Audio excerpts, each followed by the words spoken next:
All right, guys, welcome back. Today we have a guest that I have been waiting for. Nothing against Aiden, but I've been waiting for this because I really want to get into this whiskey and I really want to talk about it. We have Aiden with Natterjack Irish Whiskey, and like I said, I've been waiting to get into this one. We're going to talk about their brand, their stuff. We're going to dip into a couple of their whiskeys and see kind of what it's all about. I've heard good things, so don't let me down, Aiden. Please, it's all you.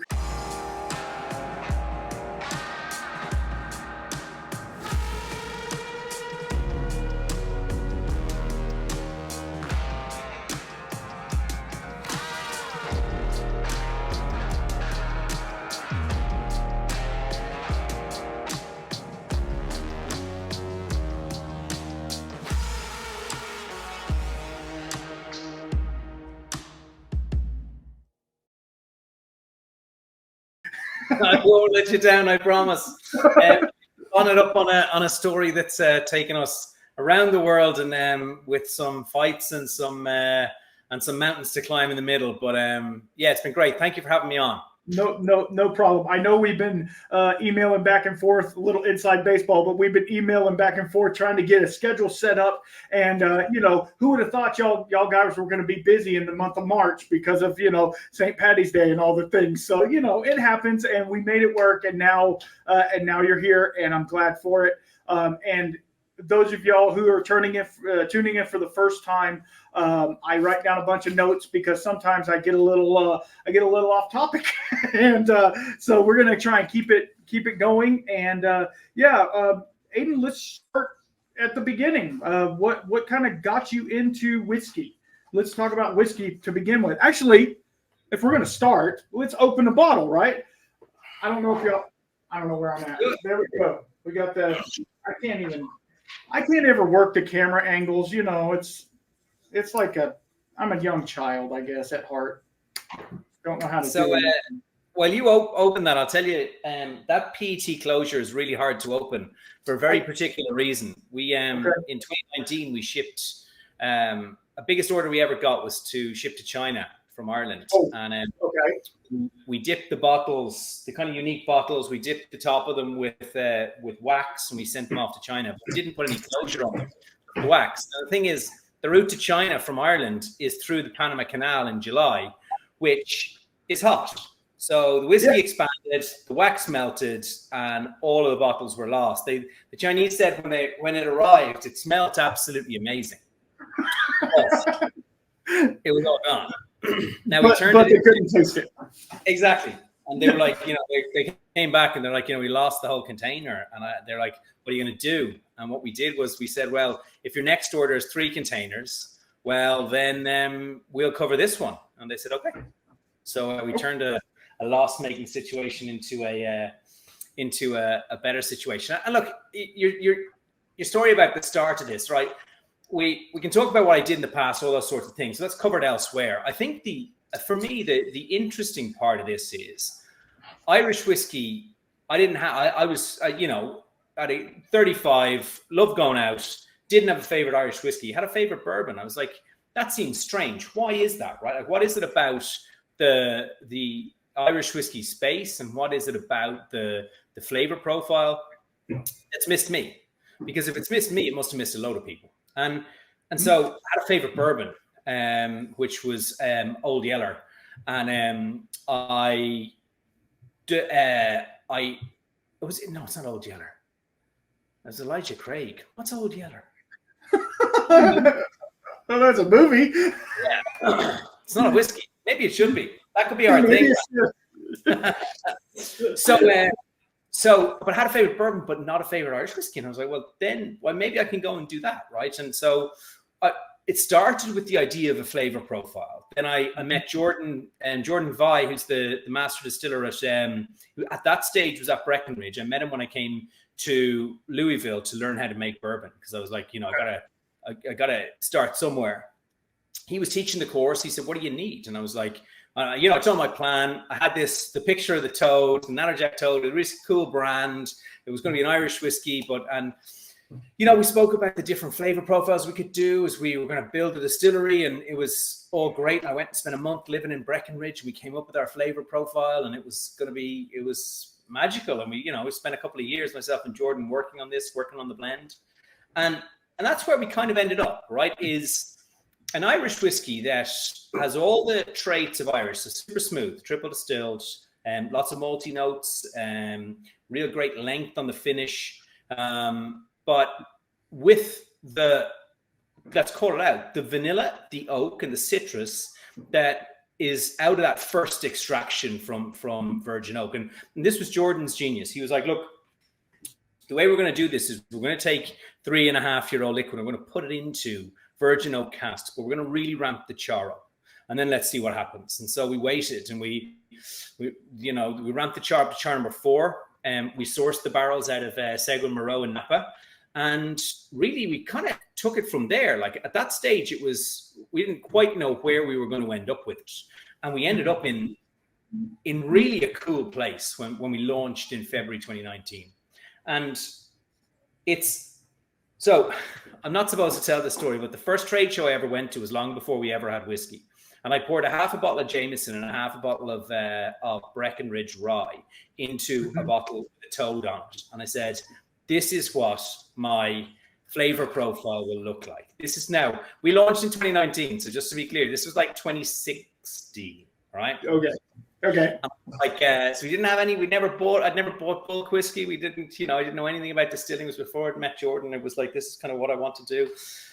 And and that was where I knew I wanted to end up. And I remember speaking to Jordan. I was like, are we going to be able to do this, to get that kind of, because to get that smoothness of the Jameson, but then that real little bit of spice, it wasn't hot, it's spice that the rye gives. And right. And he's like, well, I don't know about that, but I can certainly get the rounded edges. And so what we ended up with Natterjack was the flavor profile of lots of that oak and vanilla, but it's triple distilled, but it's even smoother than other triple distilled Irish whiskies, because that virgin oak, it really takes, it rounds off those edges on the mid palate. It really does. It really does. And I will tell you, this is the first time I was waiting to get with you to even open these, because I was trying to be a good boy and not dip into them. And I can tell you that I'm glad I waited to have this dram with you, because it is magical. And if you look on the screen, it's sitting at 40%. So it's not, but you can definitely have the depth of flavor in the nose and palate that is just. It's bringing something really. It's very much Irish, but it's also bringing something a little bit different. I love it. I love it so far. And it's a gateway drug. If you're big into your bourbons, it's a gateway into Irish, and if you're big into your Irish, it's a gateway in. But actually, and once again, things I'm not supposed to say. I need media training, I think. But it's okay. A lot of the people who we'll never convince, right? They're older. They prefer Irish whiskey to be a certain way. Well, not being funny, but they're leaving the sector in a box, right? And who I'm going after is people coming to the sector. I want to be the Irish welcome to the people who are coming to brown spirits, right? Have a taste of this. It's super smooth. It's the lowest alcohol we can do. Irish whiskey can't be lower than 40%. Right. And it's like, just have this as a first step. Really ease into it. And as an old friend of mine once said, and it's a great line about Natterjack, it's great drinking whiskey. It's there for you all evening. It does not go away. It's probably, it's probably too light to be that end of the night drink where you're like, right, my taste buds have had a fillet of beef, and I've had I've had a tiramisu, and I've probably had Irish coffee. Like, probably Natterjack blend number 1 isn't where you go after that. There might be cask strength, there might be something else. But for me, it's that, it's an early afternoon whiskey. It's great, easy drinking whiskey with loads of flavor and loads to keep it interesting. So that's awesome. And I don't know if y'all saw me. I was pouring a little bit more, because I just poured a small sample, and I'm like, I need to dive into this a little bit more.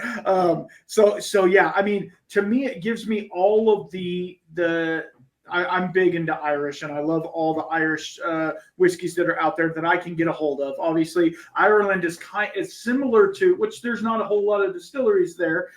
There used to be, but now they're coming back. But Ireland's a lot like Canada. They keep all the good stuff for themselves, so they're getting better about shipping. But yeah, no, go ahead.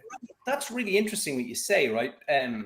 I find one of the weakest parts of Irish whiskey is the domestic market, right? And what I mean is, if you go into a bar in Kentucky, right, and like a high end whiskey bar, right, you're going in and you're seeing single barrel makers, Oath, Mash Bill, Buffalo Trace, right? You're seeing celebrations of Kentucky whiskey, right? Mm-hmm. And if you go in the same in Skye or in Northern Scotland, right? You go into those bars, you're not going to find a bottle of Natterjack, and you're not going to find a bottle of bourbon in Scotland or like in those serious whiskey places, and the same in Kentucky. But a thing I have is in Irish bars, you'll find it. We don't have, and we need to get it, but we don't have that same of loyalty in country. So yeah, there's loads of really interesting releases and stuff like that. But as far as I'm concerned, what we should be doing is championing our own products the way Scotland and the US does, and then export and grow. But when someone comes in and they want bourbon in a bar in Ireland, they should be handing them a Natterjack and say, this is kind of in that direction. Right. Like otherwise the globalization of the flavor profile means you're not experiencing something local. And I live in Austin now, and it's my first question when I go into a bar out for dinner. It's like, what have you got that's local? Mm-hmm. And there's a real movement towards that, and Ireland needs to get better at that. Absolutely. Because I mean, if you're not supporting local, and I am really big on not only local but like craft as well. That I have a lot of craft distilleries that come on here, for one, because they'll answer an email, and for two, because I've tried with Buffalo Trace and all them, they won't even answer my email. But at the same time, they're doing cool and interesting things. So, and they're doing different things, and they're using locally sourced ingredients.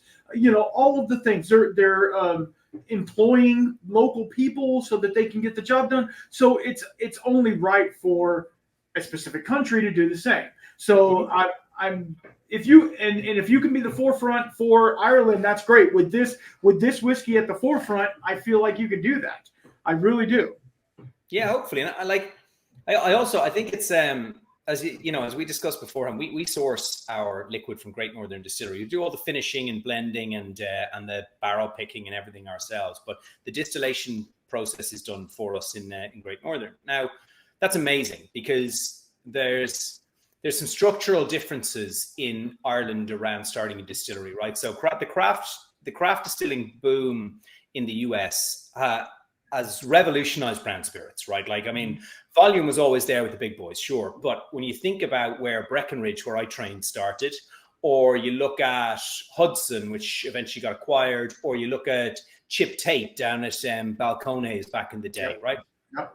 They started off with stills that were not sized for commerce, right? They were on. I think Chip Tate was on like a fire heated still that was maybe double-digit gallons, and started off and then grew it from there. In Ireland, that's not possible because of historical poaching laws to stop us blinding ourselves with distillate made at home. There was limits on the size of still you could have, and that means that as in a floor, and it was 1,200 liters. Now, yes, they're big, right? And a triple distilled, so traditionally you go for 3. So your outlay for that amount of kit at the lowest possible level, before you think about the fire regulations, and before you think about storing the whiskey, before you think about a bonded warehouse and everything, you're probably looking at about $3.5 million just for the kit of building, right? So if you think about that, right? If you're in my position, you got back in the day, back in 2017, I had a half a bottle of Jameson and half a bottle of Breckenridge in a bottle. I had a funky looking toad on the front. I had no whiskey experience. I had no industry experience, and I had no money, right? So who's going to give me 8 million to build a distillery on the off chance that the brand works? So you got to reimagine the journey that you're on, and that was hard, because I found a site, fell in love with the site. I worked really hard to try and get it over the line, and lost it after COVID. And like, because I desperately want a distillery, and I desperately wanted a distillery, and it wasn't to be during this iteration of where we are, but it will be in the future. And just to give you an idea of why I felt like that, like when I quit my old job, the 9 to 5 or whatever, I went on this journey, and that was part of where I met Jordan. But part of that trip involved going to Detroit with some friends, and we went to the Two James Distillery, which is in Corktown, in the shadow of the old train station, the incredible building in Detroit, right, from back in the glory days of the 50s, right? Right. I remember I walked in, and there was like a girl and 5 guys standing around, and they were playing around with a cask, and they were boxing something up to be sold. And the place smelled of hops, it smelled of distillate, and it smelled of oak. And I was like, I have arrived. Get me in. Now, what Two James were doing at the time is, and it's changed now, I went back recently, and it's a completely different operation. But what they were doing at the time is they were distilling some there, and then they were, like us, they were packaging some MGPI or wherever they were sourcing some source liquid, and they built a brand that way. And so the barrier to us to getting to where they are, because of those still size restrictions, meant we've got a different kind of journey that we're on, and that's where we are at the moment. And it's still very much in my focus and on my visualization boards. That I don't have visualization boards, but if I had, there'd be a distillery on there, because I truly believe a spirit needs a home, and what we've got to do is, in the interim, is build that kind of velocity and get the name out there, and then the distillery comes afterwards, and we work out how we marry those two at a later date. Right. Absolutely. Yeah. Because I mean, like you say, you got to start somewhere. And if you don't have the millions of dollars to get started, just jump in where you can. And if this is you jumping in where you can, you got a pretty good start ahead of you. Because I found you guys, good Lord, it's been a while back. Have never saw the product.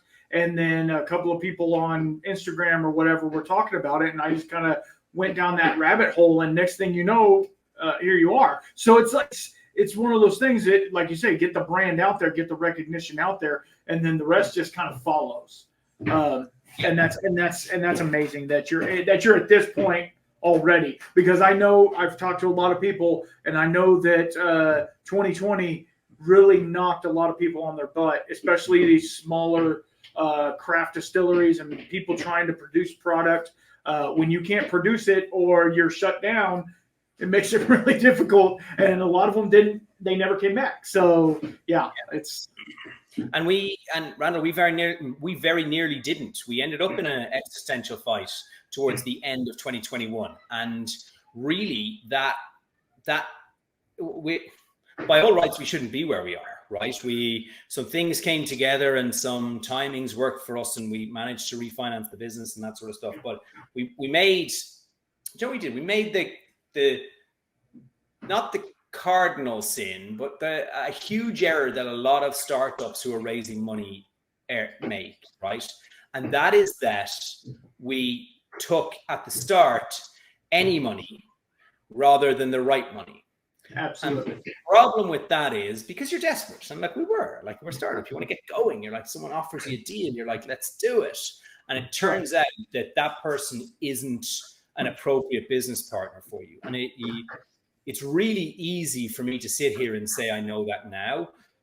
Had you told me that back in 2018 when we were signing the deal, I'd say, well, show me the other deals that you've got for me, right? And that's the truth. Is we weren't swimming in people who are saying, here's loads of money, go and do this. We had this one option on the table, and it got us going. But it turned out that relationship broke down, and that kind of forced us into a difficult spot towards the end of 2022. that's that, and that's really the story of a lot of people. You know, they're struggling, and you know that just for not even people in the distilling world, people in life. You know, we're out here fighting, trying to make it work, and we have a good idea, we have a thing that we think is really cool, and we want people to see it. And then you can't get the funding for it, or the funding you get is crap and it falls through, or people promise things to you and they don't deliver on their promise. And that's a big one. And I know that gets off on a tangent, but at the same time, it's all about following through and, you know, making, and unfortunately now you guys are making the sacrifice to kind of build back again from that.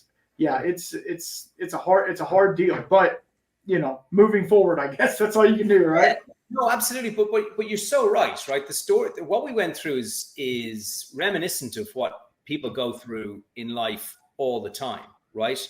It can be relationships, it can be buying or selling a house, it can be sickness in your family, it can be something bad happening to at your job, or something great happening at your job. But the perseverance it takes, it's not just blind going after it, right? It's asking yourself on the regular, is this still a good idea, right? Like, is this still something I should be putting all my energy in? Because let's face it, right? Everything in life, interactions with other humans comes down to energy, right? So you and I today, right, for this podcast, we're bringing energy, right? If I turn up to this and I'm like, I've had a shit day, and you're like, well, I've booked some time here, and I'm like, yeah, look, whiskey businesses, it's grand, it's a pain in the hole, things haven't gone well. You're like, well, my listeners don't want to hear that, right? This is about bringing energy, right? And that I realized is every interaction I have is about the energy that I bring to the table as the leader of the brand, leader of the organization, and it's really important that I don't lose sight of that fact, and also that it's genuine, the energy that I bring. Yes. I'll tell you, the reason this comes to focus is like over Christmas, things kind of shut down. If you're a producer in the alcohol space, right? October, November, December, no one really takes your calls. You're planning for next year. You want to speak to distributors. They don't want to speak to you. So there's this kind of weird, everyone's like, you must be out the door for Christmas. And you're like, we're really not. Like, everything got done in October, and it's kind of a quiet time. And my family were over from Ireland, as they say, we live in Austin now. So we have 15 people staying in the house, right? And the PR team wanted a call. And it was like, I'm going to guess it was the 28th of December. We have 15 people in the house. I have 3 young kids, had not slept.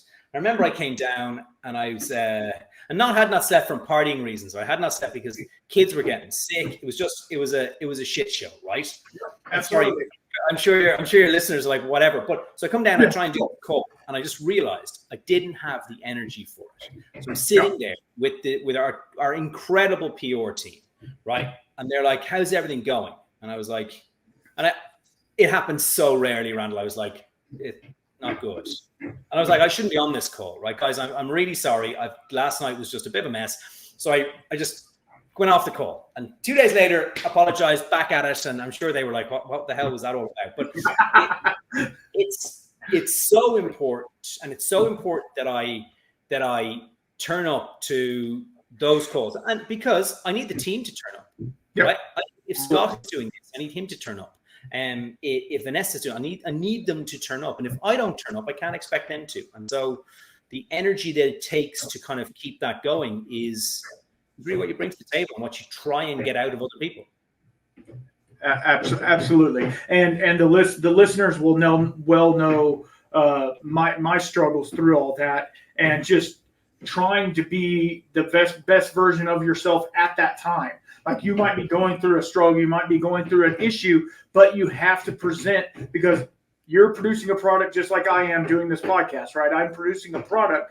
I can't be on here and be like, sorry guys, yeah, no, I'm not feeling it today. I'm doing it, but I'm not feeling it. You know, you can't do that. You have to push the product that you want. And if you're not pushing the right product, maybe you shouldn't do it. Like, maybe I shouldn't be on this call type thing, you know? So it's really, and it affects life in general. You know, it's not just, You know, like I always tell people, whiskey's a catalyst, but at the same time, life is happening. You know, so like, you know, it is what it is, man. Some days we just ain't got it, and then but you have to push yourself as brand ambassador or whatever to do the thing. You have to do the thing if you want the brand to grow and to be positive in the environment. You have to push it, and I commend you for that. That's awesome.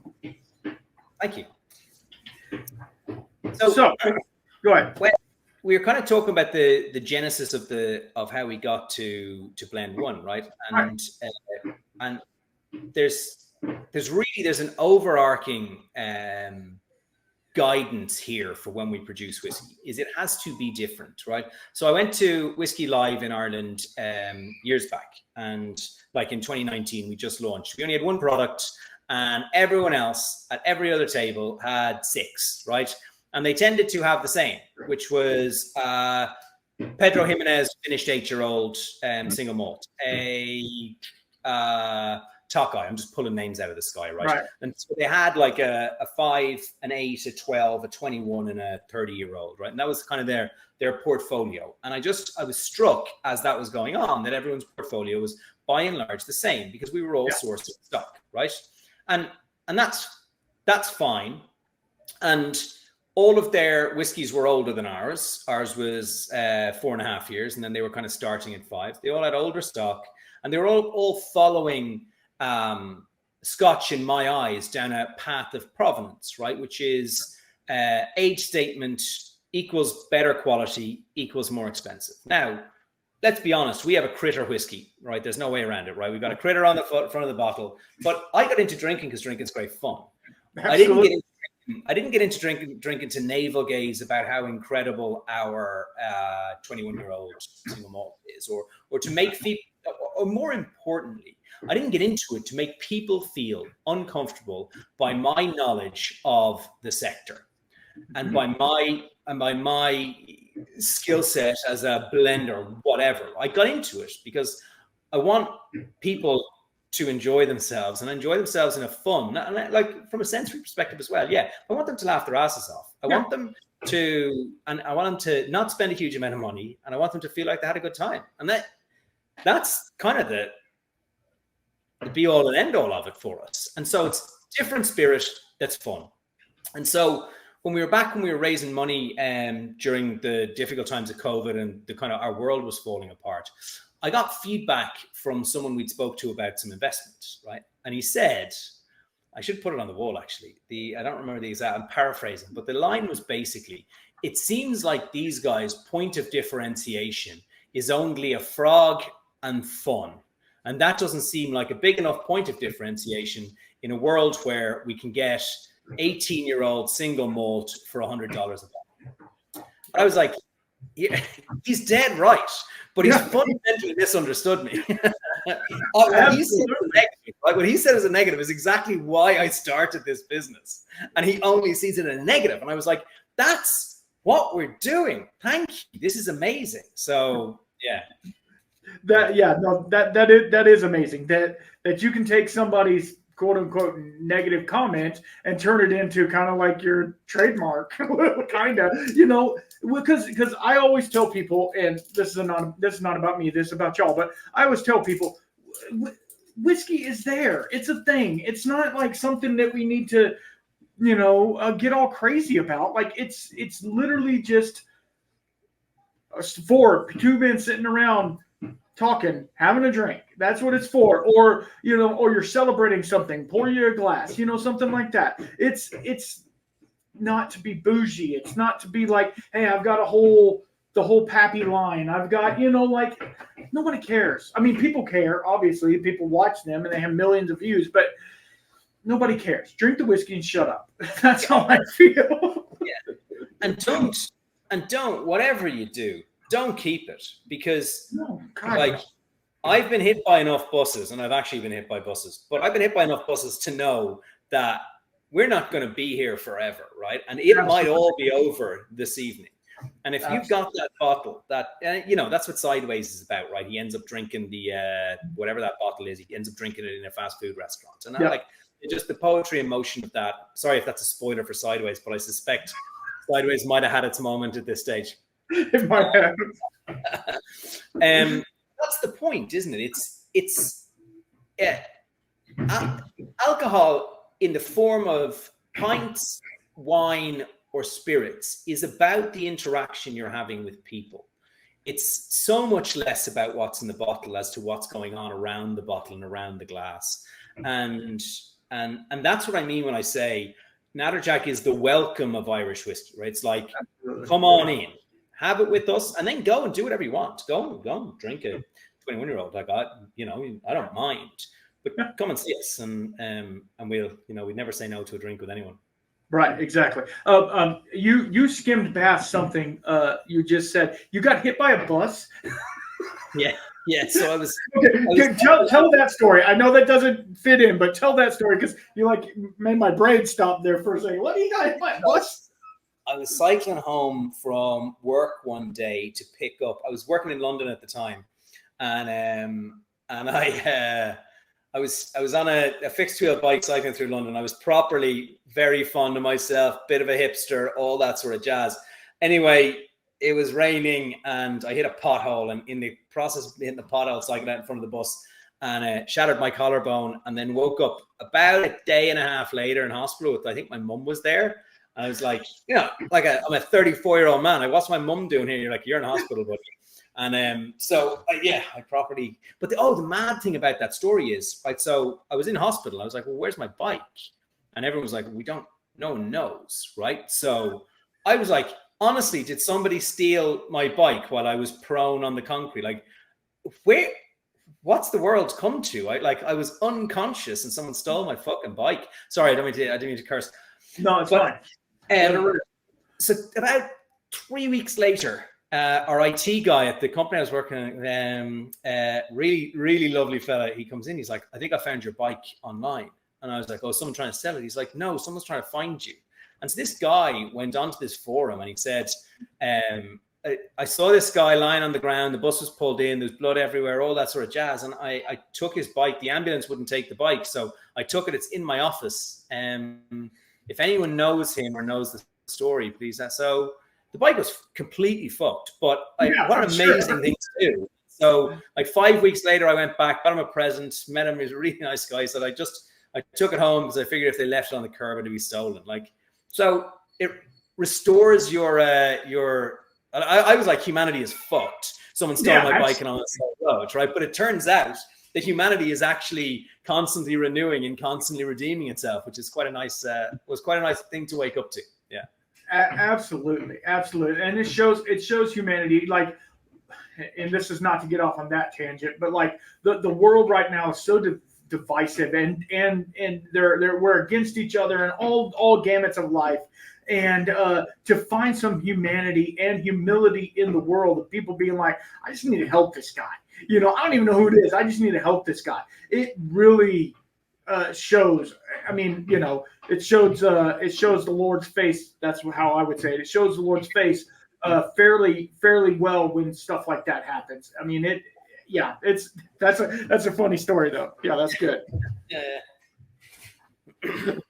Yeah, my mom stayed with me for 2 weeks, so it was an interesting time in my life. She came over, and because I had a broken shoulder and all that sort of jazz, and then eventually went back to work after 2 or 3 weeks. But it was a mess. Okay, so in the original, I can't get it on camera. Good Lord, on the 40 proof version, how old is it in 3 years? Is that 3 years? So 3.5 years ex bourbon, and then a year in virgin oak char 4. Okay. So so Irish whiskey has to be in barrel. You know this, right? It has to be in barrel for 3 years. There's an old wives' tale that has to be in barrels 3 years in a day, but that's nonsense. It's 3 years, and then it goes from being alcohol, new make spirit, to being whiskey on that day, right?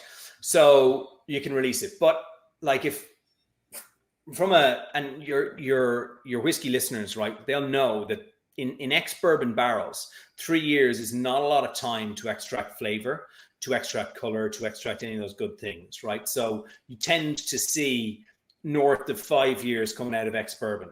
But we, from a business perspective, but also from a flavor perspective, we wanted to accelerate that. So after 3.5 years, it came out of the ex-bourbon, and then which were char 3, and then into virgin oak. So never used before, virgin oak for 1 year at char number 4. Now we didn't know it was going to be a year. Like we tasted it at 6 months. It was great, but it still wasn't quite there. And Jordan's a genius, right? So Jordan was like, look, here's what I want to do. If we want that mid-palate feel that you're talking about, we really need to leave it another 6, and it'll do its job. And so that was, so it's 4.5-year-old juice. Yeah. Okay. Awesome. So when you were telling your story, I got a little bit of this guy. I might be moving too fast, but it's okay. And this one to me really intrigued me because not that I'm a proof hound or anything like that, but you don't get a whole lot of cask strength Irish whiskey out there. And so that was really intriguing to me. Here, I'll move this guy out of the way and put him there. So tell us a little bit about the strength version while I kind of live in heaven. Yeah. So once again, it's got to be honest, and it's got to be different, right? If we're going to do it now, we found this Argentinian company who were able to produce these the toads, right? Which were this was so cool, and our design company in Ireland who are just amazing, Slater Design. They came up with this design of the toad sitting over the letters, but really showcasing the liquid all the way. In a way, the white label on blend 1, if you think about it, kind of covers the liquid. So like the true cask strength. So, but what I said to Jordan was, look, let's actually show what's in the cask. And look, anything I say today isn't a criticism of what somebody else does, right? Everyone else does things for their own reasons, and I look for the good in those things, and I salute how hard it is for everyone to find the flavor profile that they wanted. But for me as the principal, I wanted to do, if we were going to call it cask strength, I wanted it to be cask strength. So not overproof, not super strength, not anything. It's just what comes out of the barrel. So it's like, Jordan, here we go.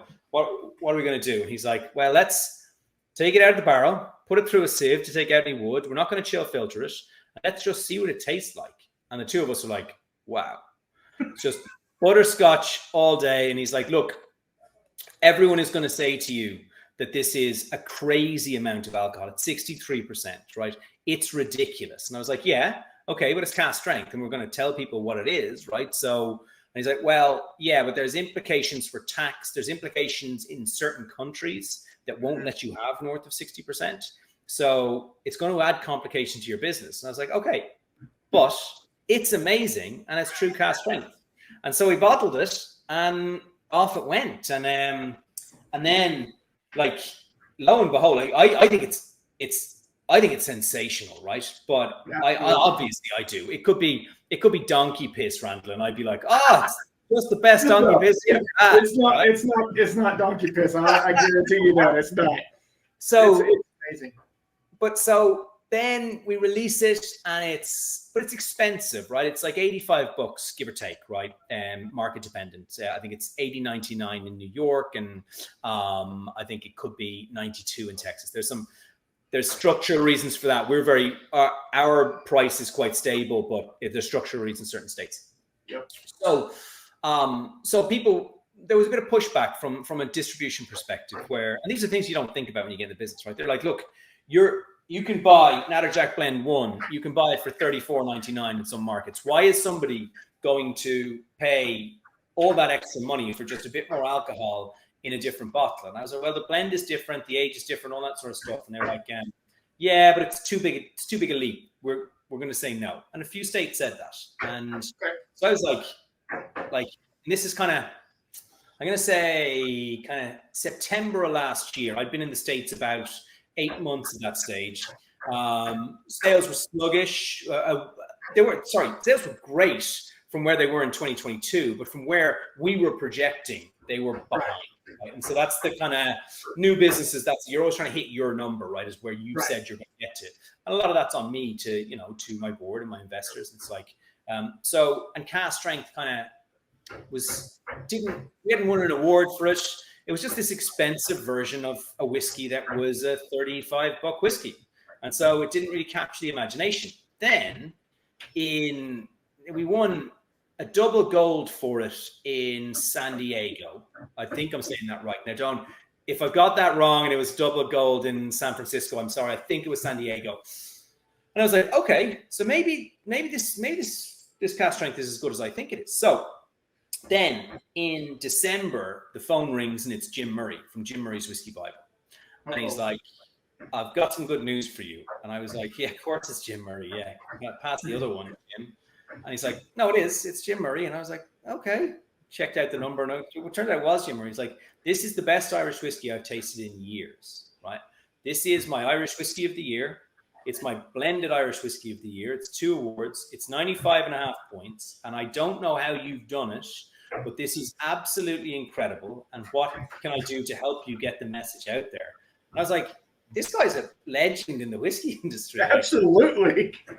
So my dreams of donkey piss were gone at this stage, Randall. Amen. Amen. And I was like, wow, this changes the game for how we communicate about our whiskey, right? Because not to, like, the previous winners were like Redbreast 12 cask strength, which is like, I think 58%. And that was the previous winner. The one before that was Bushmills 30-year-old. They're all expensive whiskeys, right? They're north of $100, certainly, maybe north of $2. Yep.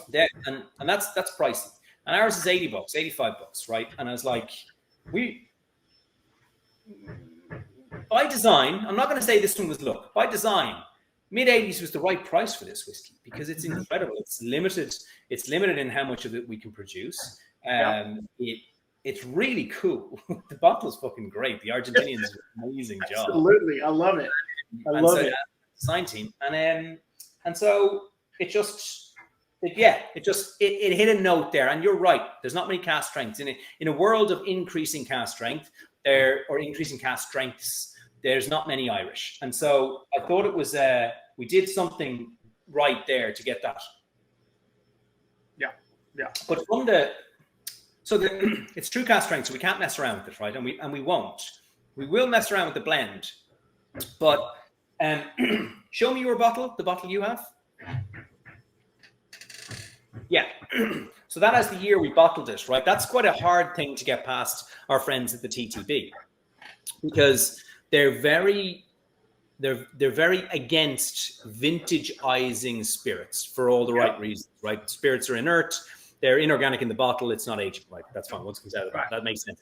But Middleton have their blended number on the front, and so did we. So it has captured and bottled in that year, but it allows us to create a line. Now, you've got 2023 there in front of you. So we'll do a 2024, 25, 26. And so that will become a vertical tasting of how Natterjack, both as a business, but also as our flavor profiles and as our understanding of what our consumers like and want continues to grow. And we look forward to that developing over the next 10 to 15 years.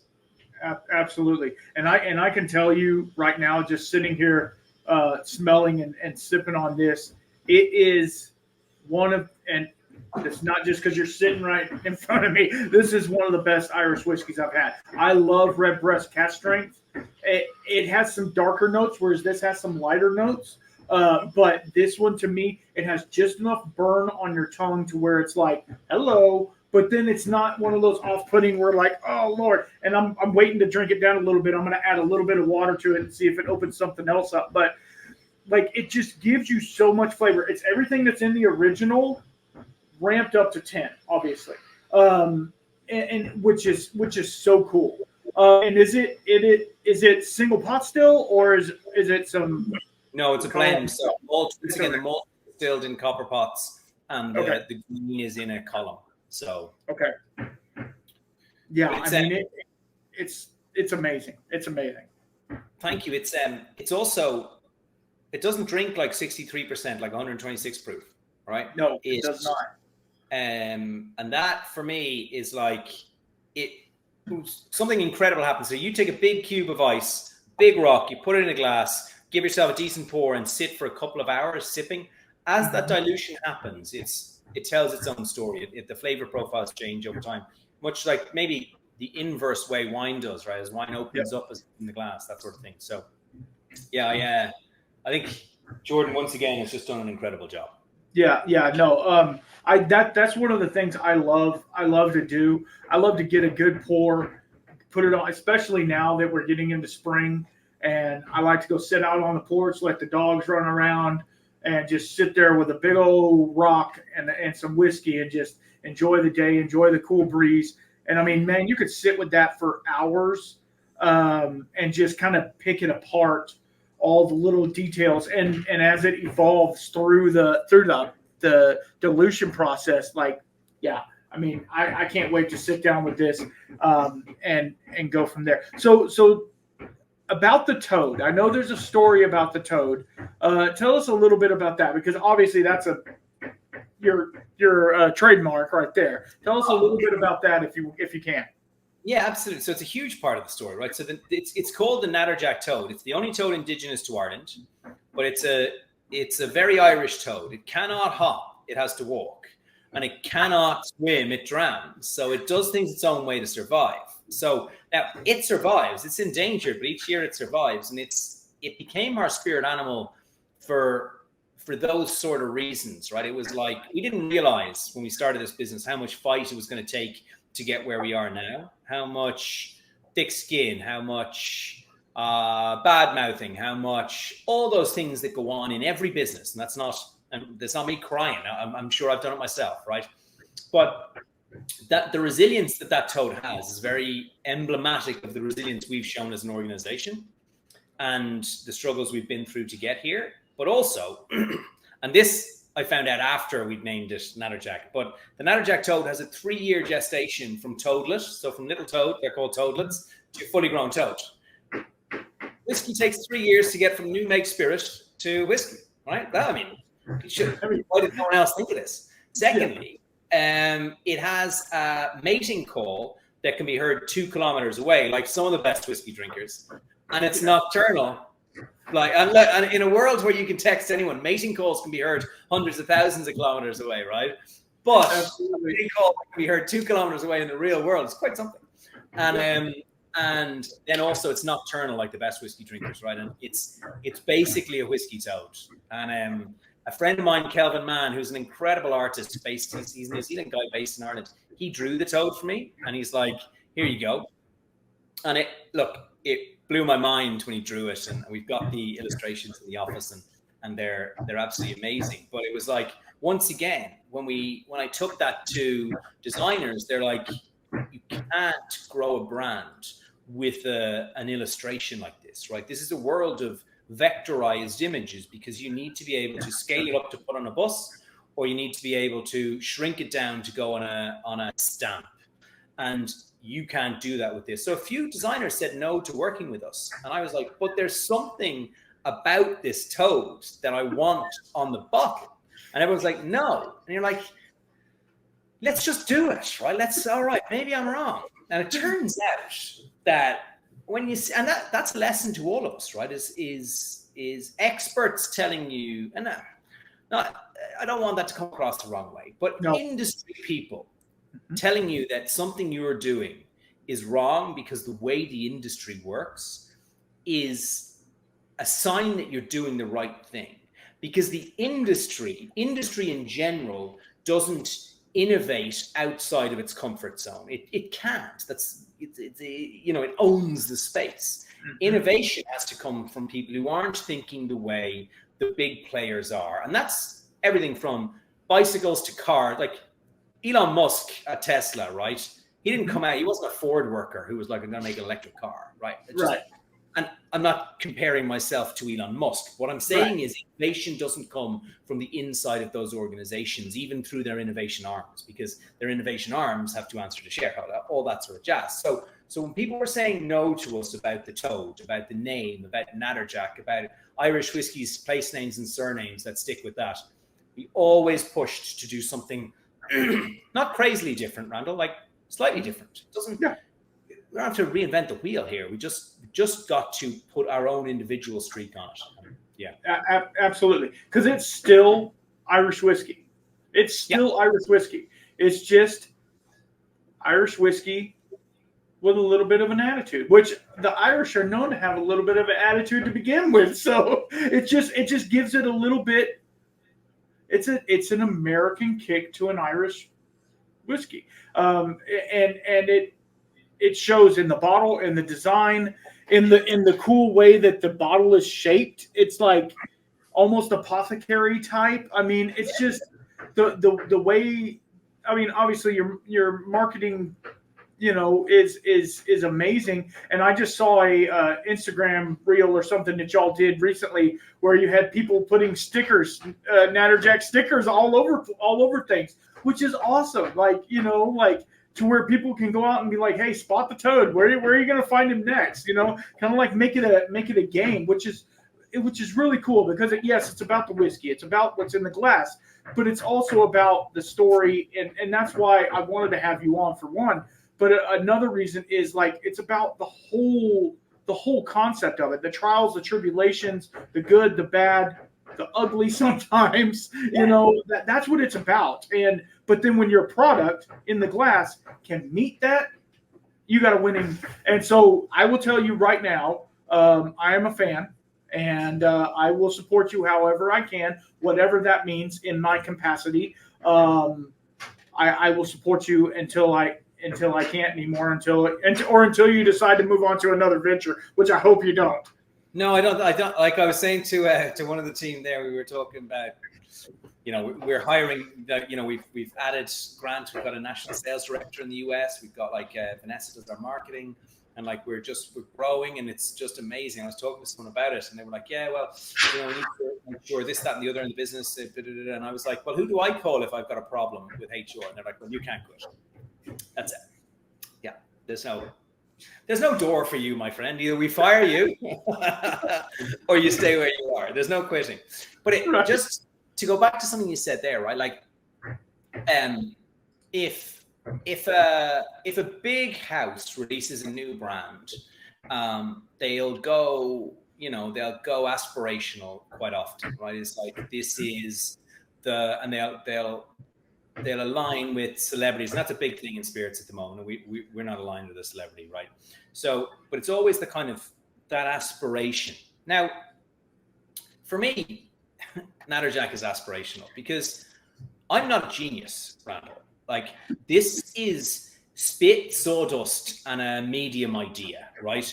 And if I can do this, absolutely everyone can do it with their business idea. Not necessarily the Irish whiskey, but the point is, if all you've got to do is have the energy and the passion behind what you do, and you can go and make it your life. You can work really hard to get it, and you do have to work hard. There's no way around that. But this is achievable for your listeners and for anyone who looks at starting a business and what life might be like. So you just got to recognize you're going to get your teeth kicked in every so often. If you're okay with that, well.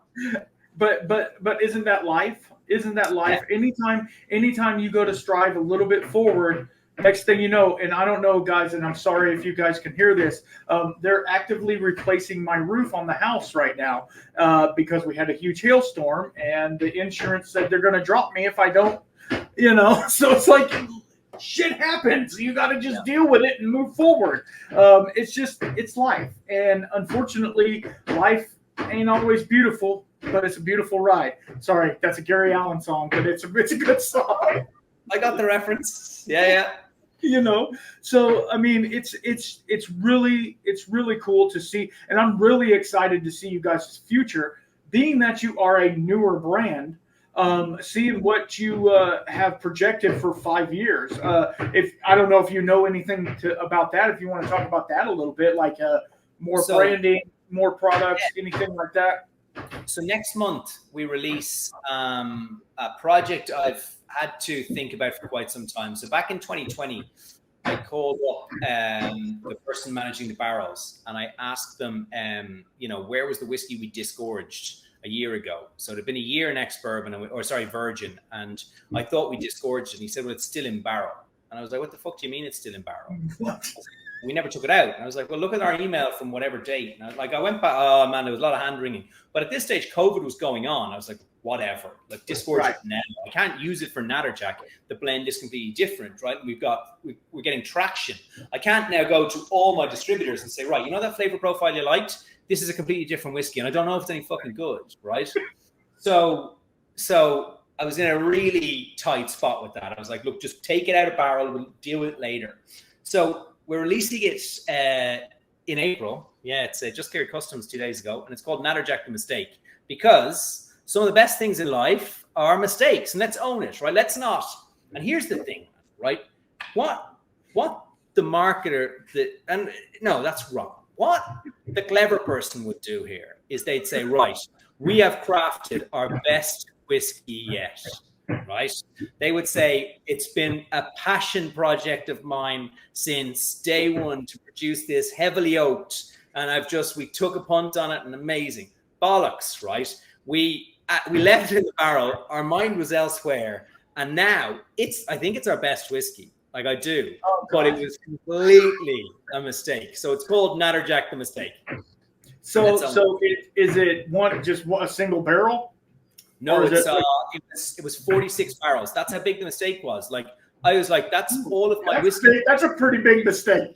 Yeah, right? Yeah, that's a pretty big mistake. So it's an allocated product. It comes over. We've played around. With some great design. I'll share them with you, and you can put them up. But we've got like the labels are a mistake. The whiskey was a mistake. It's called a mistake. And it was interesting when we tried to get label approval. The Irish Department of Agriculture were like, look, mistakes don't paint the industry in great light. And I was like, well, come on, right? Like we're trying to tell a story here, and Irish people are telling stories all the time. Like we made an incredible whiskey. Like, okay, you know what? Have at it. So that will release in our markets. We're in 16 markets, I think. So in our markets in the next couple of weeks. About that. So if cask strength's about $85, this is mid-50s. It's a really cool bottle. Does the video go out? Can I share a picture? Absolutely. Yeah. No, the video will go out on YouTube and Patreon. So if I hit present and I hit a share screen, does that work? Yes. Okay, let me just get that, and I will. See if you can do it.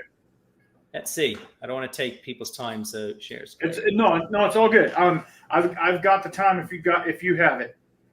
You gave me whiskey. I'm good to go.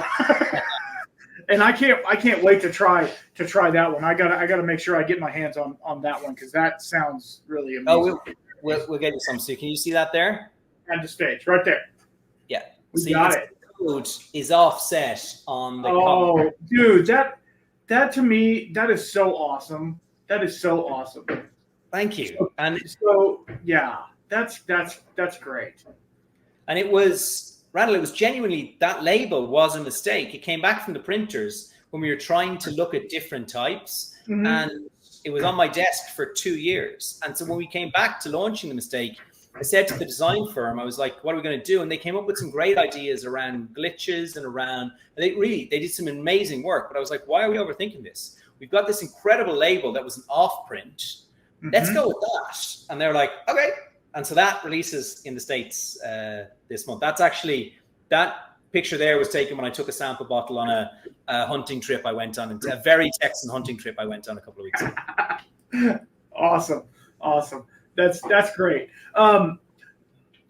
So if you don't mind, send me that picture so I'll make it the thumbnail for the podcast, because that to me that's really cool that you're using something that was left in a barrel for longer than you wanted, and then now you're turning it into something, something that you said was the best so far. So, and if it's better than these two that are presenting tonight, I can't wait. I can't wait for that. That's amazing. Okay, so what else do we have? We had that. Okay, here's a good question. And I don't normally have these questions for you, but why? Why do this? Super question. I worked in financial services, and this actually applies to lots of, it's not just financial services, right? Mm-hmm. you never actually hold what you work for, right? When I worked in a bar, I would sell someone a pint, I'd pull them a pint, I'd hand it to them, we'd have a conversation, there was an interaction, right? When I went and worked in financial services, I sat at a screen and I had instant messages, and every so often you'd see someone and all that sort of jazz, but it's almost once removed from reality. And so what I really wanted to do was build something. I wanted to own my own business, first off. I wanted to own my own business that produced a thing, a widget, a whatever, that I could stand over and say, I'm proud of this. And my background, my granddad had bars down in Tipperary in Ireland. My mum grew up in a pub. And I remember I said to him, I want to own a pub. What do you think? What do you suggest? What do I need to know? What don't I know? And I'd grown up working down there and all that sort of jazz. And he was like, here's what I know. Don't buy a pub, right? Sell some beer to pubs. That's how you make money. And I was like, it's really interesting. From a man who spent his entire life owning bars, he's like, sell them the beer. Now, look, that's an oversimplification of the conversation we had. He was a very bright man. And I took a lot from that conversation. It was like, do I want to face into the risks of trying to scale a restaurant or bar business, or do I want to try and do something else? Now, I think I probably, when the wheels were coming off, I probably look back on that decision as being wrong. But now I think it's what I really wanted to do was produce something, and wine and spirits have been in my past, and the bar work is in my blood, and this was a great way to get into that and get out of the humdrum 9 to 5, which is what I essentially wanted to do. This was all before I had a family, Randall, and now, back when I was working in financial services, I'd leave the house at 5:30 in the morning. You come back at 6-ish, unless you're out for pints. You come back at whatever time, right? Yeah. Now, I have young kids. The whiskey business doesn't get going too early in the morning, right? So I have my calls with Ireland at 5, and then I do breakfast for the kids before they go to school. I have this, like, the best of both worlds. And so I wanted the flexibility. I don't mind risk, first off. And I wanted the flexibility of running my own business, because that flexibility, if you're okay with the risk, there comes flexibility. That for me is the trade-off with working or owning a business, and that's kind of, and I knew what I wanted. I just didn't know if I could execute, so I needed to go and do it, and then did, and had many regrets. Actually, no, I have no regrets. I had many sleepless nights along the way. Yeah. Well, and that's the thing. I have owned my own business for this year will be my 10-year anniversary. Wow. I'm a plumber by trade. Been a master plumber for way too long, and been in the business for almost 25 years. And it's just one of those things to where, like, having the availability to say, hey, my son has a soccer game. I need to go to that. It's at 3:00.